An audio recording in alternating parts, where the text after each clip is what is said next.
Good morning sir. Good morning students. అరే sir exam పెడతాను కదరా, నిన్న టీవీ చూసుకుంటే ఏం చదవలేదురా.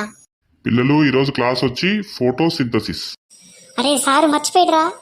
సార్ ఈరోజు ఎగ్జామ్ పెడతా అన్నారు కదా సార్. అవును సార్, పెడతా అన్నారు సార్. ఓ సోడా బుడ్డిదన్న, అంతగానే చదివినావు. అరే అవును కదా, బుక్స్ క్లోజ్ చేయండి అందరూ. Okay sir. ఎట్ట పాడైతుందిరా. ఓకే, అందరు ఇచ్చినారు ఆన్సర్ షీట్లు. అదే రాజుగా నువ్వు ఇచ్చిన సార్, ఎప్పుడు నన్నే అంటారు. The next day. అరే ఎగ్జామ్ పేపర్స్ అన్ని కరెక్షన్ చేసినా, ఎవడు పేరు పిలిస్తే వాడు వచ్చి పేపర్ తీసుకొని పోండి. అరే భయం అవుతుందిరా. రమ్య, ఎప్పట్లానే నువ్వు మళ్ళీ క్లాస్ ఫస్ట్ వచ్చావు బేటా, very good. Thank you sir. Next paper వచ్చేసి మన స్కూల్ కి మన క్లాస్ కి పట్టిన శనిగాడు రాజుగాడు.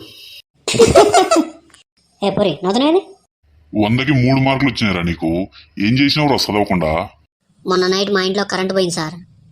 మా ఇంటి పక్కనే సార్ వాళ్ళ ఇల్లు. కరెంట్ పోలే ఏం పోలే. అబద్ధాలు. ఏ సోడబుడిదానా, నువ్వు ఆ రాజేష్ గారికి సైడ్ కొడుతున్నావు అని మీ అమ్మతో చెప్తా. నిజంగానే సైడ్ కొడుతున్నా మామ? అట్లా చెప్పాలిరా.